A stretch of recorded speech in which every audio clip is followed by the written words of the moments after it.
Hello everyone, कैसे हो आप सब बेटा।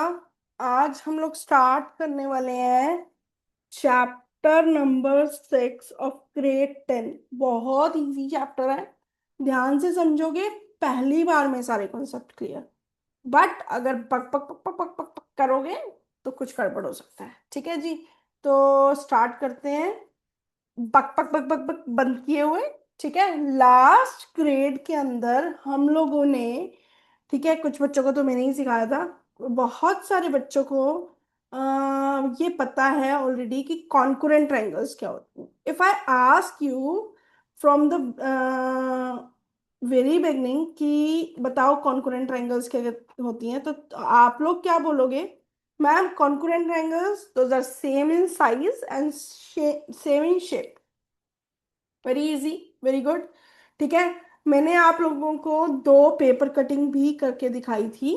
ठीक है, और उस पेपर्स के ऊपर दोनों ट्रायंगल को एग्जैक्टली सेम मेजरमेंट के बनाया था, सो दैट जब मैंने उन दो ट्रायंगल्स को एक दूसरे के ऊपर प्लेस किया लाइक दिस, अगर ये हमारे हैंड्स है तो ये दोनों के दोनों कॉन्करेंट्स हैं। Why they are कॉन्करेंट्स?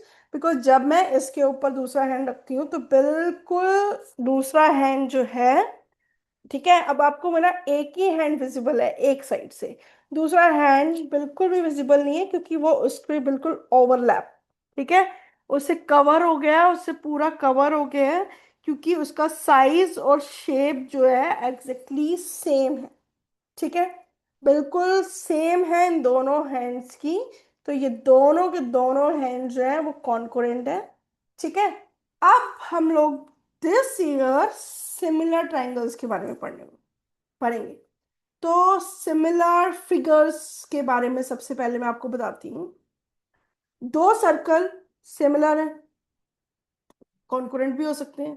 दो ट्रायंगल्स सिमिलर है, कॉन्करेंट भी हो सकती हैं। ठीक है, दो रेक्टेंगल्स सिमिलर है, कॉन्करेंट भी हो सकती हैं। बट पता कैसे चलेगा? कॉन्करेंट तो आप सबको पता कैसे चलेगा कि जब आपने देखा कि दोनों की दोनों शेप एग्जैक्टली सेम है, साइज भी सेम है, तो आपने बोल दिया yes they are congruent, they are congruent, they are congruent. ठीक है, बट अगर हम सिमिलर फिगर्स की बात करें, they are same in shape, they are same in shape, उनका सेम शेप हो सकता है, मतलब सर्कल से सर्कल हो नहीं सकता, सर्कल से सर्कल की बात की जाती है, ट्रायंगल से ट्रायंगल की बात ही की जा रही है यहाँ पे भी। जैसे हम कॉन्करेंट में भी ट्रायंगल को ट्रायंगल से ही लिंक कर रहे थे, अभी भी हम सिमिलर फिगर में सर्कल को सर्कल से ही मैच कर रहे हैं, और ट्रायंगल को ट्रायंगल से, रेक्टेंगल को रेक्टेंगल के साथ चेक कर रहे हैं। तो दैट टाइम वो पॉलीगन्स कॉन्करेंट तो हमें दिख गए देखने से, ठीक है, विजुलाइज करके, बट विजुलाइज करने के अलावा हम लोगों ने उसके क्राइटेरिया भी सीखे थे। इसमें भी हम सिमिलैरिटी के क्राइटेरिया सीखेंगे। क्राइटेरिया अगर आप लोगों को याद हो, साइड एंगल साइड, ठीक है, एंगल एंगल साइड, उसके बाद एस एस एस, पांच क्राइटेरिया थे हमारे। इसके अंदर भी हम सिमिलैरिटी के क्राइटेरिया सीखेंगे। यहाँ पे थोड़ा सा इजी है, सिर्फ तीन ही सिमिलैरिटी के क्राइटेरिया हैं। बट सिमिलर फिगर्स कैसे पता चलती हैं? अगर आपको स्क्रीन दिख रही हो तो आपका ये जो चैप्टर है, इस चैप्टर के अंदर यहाँ पे इस पेज पे देखो सिमिलर फिगर्स दिख रही हैं। ठीक है, सिमिलर फिगर का मतलब क्या है जी? हमारे पास यहाँ पे जो दो सर्कल हैं, ठीक है, ये सर्कल का रेडियस ये है, और जो बाहर सर्कल है उसका रेडियस ये है। ठीक है, ये D2 मान लेते हैं और हम इसको D1 मान लेते हैं। बेसिकली ये रेडियस है और ये भी रेडियस है। ठीक है, इसको मैंने D1 और D2 नाम दे दिया। ये दोनों के दोनों सर्कल सिमिलर है, ये सर्कल और ये सर्कल भी सिमिलर है। ठीक है, ये शेप और ये शेप भी सिमिलर है, ये शेप और ये शेप भी सिमिलर है, ये शेप और ये शेप भी सिमिलर। आप बोलोगे मैम आप यही बोली जा रहे हो कि ये सिमिलर है, सिमिलर है, सिमिलर है, सिमिलर है, हमको भी समझा दो। तो यहाँ देखो, two figures have the same shape, दोनों की शेप जो है बिल्कुल सेम है, बिल्कुल सेम है, but not necessary their size, लेकिन इनका साइज जो है वो सेम नहीं है। ठीक है, two figures are said to be similar, ठीक है, all the concurrent figure are similar but all the similar figures are need not to be concurrent। ठीक है, दो फिगर्स सिमिलर कैसे होंगी? यहां देखो ताजमहल बना हुआ है, दिख रहा है ताजमहल? ताजमहल की एक बड़ी फोटो, फिर उससे छोटी छोटी फोटो, इससे छोटी photo, are they similar? Yes, they are similar. ठीक है, तो अब हम लोगों को कैसे पता चलेगा कि ये दो फिगर्स जो दिखने में तो एक जैसी लग रही हैं, दिखने में मतलब शेप तो दोनों की सेम है, साइज की बात नहीं कर रही हूँ बच्चा जी मैं, यहाँ पे आप देखोगे सबका शेप जो था वो सेम था, साइज की बात नहीं कर रही। तो यहाँ पे हमारे पास एग्जैक्ट डेफिनेशन दे रखी है इस जगह पे, अगर आप अपनी बुक में देखोगे, two polygon of the same number of the sides are similar if their corresponding angles are equal। अगर इसके corresponding angles, ये ये ये ये और ये आपस में इक्वल होंगे, ये तो आपने डेफिनेटली कॉन्करेंसी में सीखा था। अगर मेरे पास ये ट्रायंगल है ए बी सी और दूसरी ट्रायंगल है डी ई एफ, तो आप बोलोगे मैम इसमें क्या चेंज हुआ, है ना? ये और ये एंगल सिमिलर इक्वल, ये और ये एंगल इक्वल, सी और एफ एंगल इक्वल था, तो ये तो वही कॉन्कोनेंट वाली बात हो गई। तो अब हम सिमिलर में दूसरा पॉइंट जो सीखने वाले हैं वो हमारे पास ये है कि इसकी साइड्स का रेशो अगर ये 2 सेंटीमीटर है, ये 4 सेंटीमीटर है, ये मान लो ये भी 2 है, ये हमारे पास 4 है, ये हमारे पास 2 है, ये भी 4 है। सेम वे में अगर मैं इसको लूं, ये 2 है, ये 4 है, दिस इज 3, दिस इज 6, यहाँ पे हम ले लेते हैं ये 4 है, ये 8 है, ये 5 है, ये 10 है। ठीक है, सेंटीमीटर सेंटीमीटर। अब इसके साइज, कॉरस्पॉन्डिंग साइज प्रोपोर्शनल कैसे होती हैं या उनका रेशियो सेम कैसे होता है? 2/4, what will we get? 1/2। 3/6, what will we get? 1/2। 4/8, what will we get? 1/2। 5/10 is equals to 1/2। इसके एंगल्स तो सेम है ही है, इसके साइड्स का रेशो जो है वो क्या है जी? सेम है। इस वजह से हम इन दो फिगर्स को क्या बोलते हैं? Similar figures. क्लियर हो गया? अब हम चलते हैं आगे। यहां पे आपके बुक के अंदर क्या दिया हुआ है हमारे पास? पेज नंबर 76 पे, ठीक है, यहाँ place a lighted bulb at the point O on the ceiling and direct below. ये लाइट इसके ऊपर पास कर रही है, नीचे वाली शेप के ऊपर, और उससे नीचे भी पास हो रही है। ठीक है, यहाँ पे quadrilateral A B C D बन रहा है और यहाँ पे ए डैश बी डैश और सी डैश बन रहा है। Why we call it similar? Because they are the angle forming by the rays, जो rays के through angles बन रहे हैं। Angle A is correspond to angle A dash, B, B dash, C dash, D dash। ठीक है, तो ये हमारी जो पहली कंडीशन थी जो सिमिलैरिटी की, वो फुलफिल हो रही है। दूसरी कंडीशन, अगर ए बी का साइज यहाँ पे 3 है तो ए डैश बी डैश का साइज इमेजिन कर लेते हैं 6 है, तो इनकी कॉरस्पॉन्डिंग साइड्स का रेशो, कॉन्कुरेंट के अंदर हम लोग कॉरस्पॉन्डिंग साइड का जो रेशो नहीं बात करते थे, हम लोग ये बात करते थे कि कॉरस्पॉन्डिंग साइड्स जो है वो बिल्कुल इक्वल है। ठीक है, अब देखो पेज नंबर 77 पे आ जाओ। यहां पे आप देखोगे एंगल डी और एंगल एस मैच हो रहा है, सी और आर मैच हो रहा है, ए और पी इक्वल है, बी और क्यू इक्वल है, सारे के सारे इक्वल्स हैं। अगर ये सारे इक्वल आ गए एंगल्स, कॉरस्पॉन्डिंग एंगल्स इक्वल आ गए, तो पहली कंडीशन ऑफ हमारी सिमिलर की वो क्या हो गई, फुलफिल हो गई। दूसरी कंडीशन, अगर मैं 2.4 को 4.8 से, 2.1 को 4.2 से, एंड 2.5 को 5.0 से, 1.5 को 3.0 से डिवाइड करती हूँ, तो मुझे 1/2, 1/2, 1/2, 1/2 मिलता है। ठीक है, तो इसका कॉरस्पॉन्डिंग का रेशो भी सेम हो गया, तो हम लोग बोलेंगे कि ये दोनों की दोनों शेप्स जो हैं वो सिमिलर है। अब आपको विजुलाइज करने के लिए उसने एक न्यू एग्जांपल दी, दो फिगर्स बना दी, उन दोनों फिगर्स में हमें एंगल सेम दिख रहा है। अगर मैं बहुत क्विकली इस फिगर को देखूं, बहुत जल्दी में देखूं, तो मैं बोलूंगी ये सिमिलर होंगे। ठीक है, क्योंकि इसके एंगल मैच कर रहे। नहीं बेटा, हमें सिर्फ एंगल की कंडीशन नहीं देखनी है। ठीक है, हमारे एंगल्स मैच हो गए, तो दूसरी कंडीशन क्या देखनी है हमें, इसकी कॉरस्पॉन्डिंग साइड्स का रेशियो प्रोपोर्शन है या नहीं।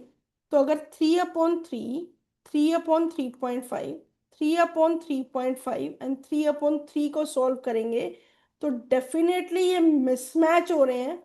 ठीक है, corresponding sides are not in the same ratio.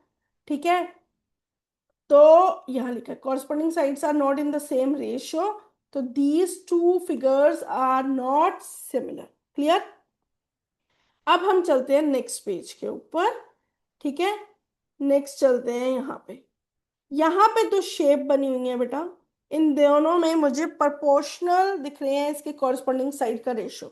But क्या इसके एंगल सेम है? नहीं, बिल्कुल भी सेम नहीं है। यहाँ खुद देखो, यहाँ ईच 90 बन रहा है, यहाँ पे कोई भी एंगल 90 नहीं बन रहा, तो these are not similar. I think आपको सिमिलैरिटी का कॉन्सेप्ट जो है, सिमिलर फिगर का कॉन्सेप्ट जो है वो क्लियर होगा। तो हम इसको क्विक चेक कर लेते हैं। ठीक है, all circles are similar. Yes, circle कोई छोटा हो, ठीक है, कोई सर्कल छोटा होगा या कोई बड़ा होगा, ठीक है, कोई बहुत छोटा होगा, तो ये सारे के सारे सिमिलर हैं, इनका शेप सेम है। ठीक है, इसका एंगल जो होगा 360 डिग्री एंगल जो होगा वो सेम बनेगा, तो ये सिमिलर हो गया, इसका आंसर हो गया similar. All square are similar, yes definitely similar. All triangles are similar. अगर आइसोसेलेस ट्रायंगल की मैं बात करूं, तो इसमें सिर्फ दो ही एंगल सेम होते हैं, थर्ड एंगल सेम नहीं होगा। ठीक है, ठीक है, इसके अंदर मे बी ये थर्ड एंगल मिसमैच कर जाए। ठीक है, साइड का रेशो 2, 4, ठीक है, और ये भी 2, 4, उसके बाद 3, 6। ठीक है, ये शायद मैच होते, लेकिन एंगल्स वाली कंडीशन हमारी पूरी नहीं हो रही है, तो हम लोग इसको बोलेंगे कि ये आइसोसेलेस ट्रायंगल में नहीं होके इक्विलेटरल में ट्रायंगल में होगा। उसके बाद ये सबको आता ही है कि their corresponding angles are equal, their corresponding sides are proportional. अब आप इसकी एग्जांपल्स भी दे सकते हो। यहाँ पे आप देखोगे कि angles are not equal but the sides are proportional, so you can say it's not similar. Okay, clear, समझ आ गया। अब आगे चलते हैं, सिमिलैरिटी ऑफ ट्राइंगल्स। जो हमारे सिलेबस में है सिमिलैरिटी ऑफ ट्राइंगल, उसके लिए भी सेम यही कंडीशन है।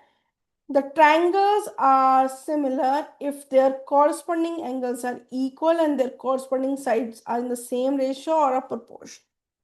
ठीक है, इजी है, क्लियर हो गया, कोई डाउट नहीं होगा आई थिंक। अब हम चलते हैं इसके नेक्स्ट पेज पे। हाँ जी, this is the BPT theorem, the basic proportionality theorem. Very very very very very very very important theorem. If a line drawn parallel to the one side of a triangle intersect the other two side in the two distinct point, ठीक है, तो हम लोग figure draw करते हैं। यहाँ पे हमारे पास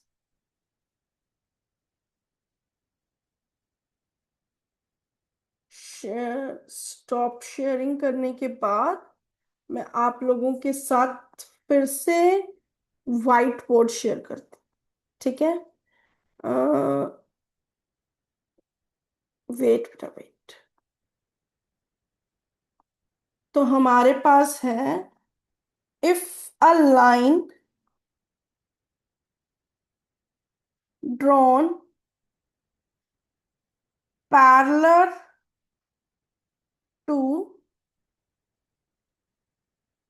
if a line drawn parallel to one side of a triangle, one side of a triangle, ठीक है, इसका मतलब समझो।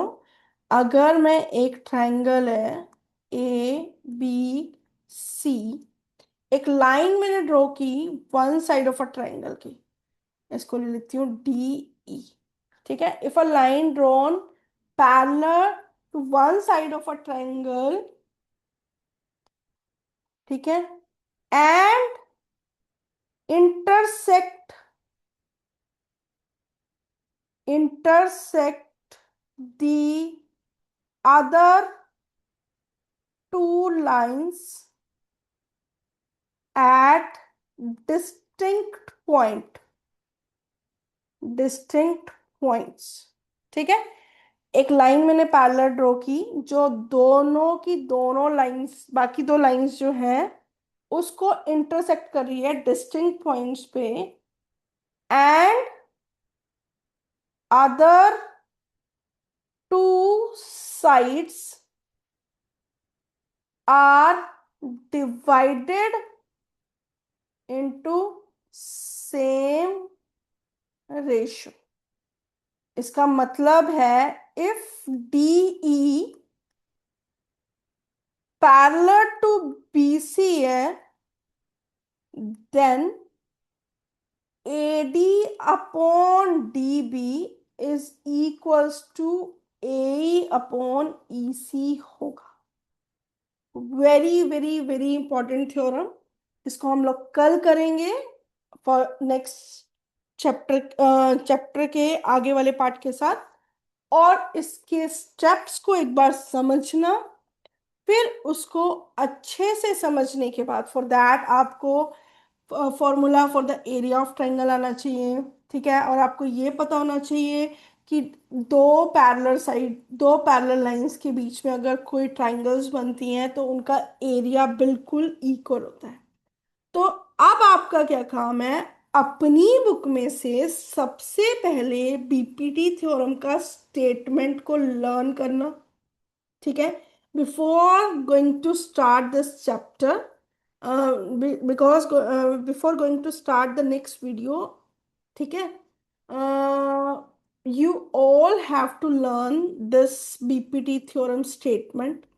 ठीक है, बहुत अच्छे से उसको पढ़ना, बहुत अच्छे से याद करना, और उस स्टेटमेंट को लर्न करने के बाद ये समझ में आ गया मुझे, ठीक है, यह स्टेटमेंट पढ़ने के बाद आपको ये समझ में आ जाएगा कि डी ई बी सी के पैरेलल है, और ये हमें A D upon D B और ए अपॉन ई सी निकालना है। बट ये निकालना कैसे है, वेट टिल टुमारो, हम लोग इसको जरूर करेंगे बहुत अच्छे से, और बहुत क्लियरली मैं आपको एक एक स्टेप इसके समझाने वाली हूँ।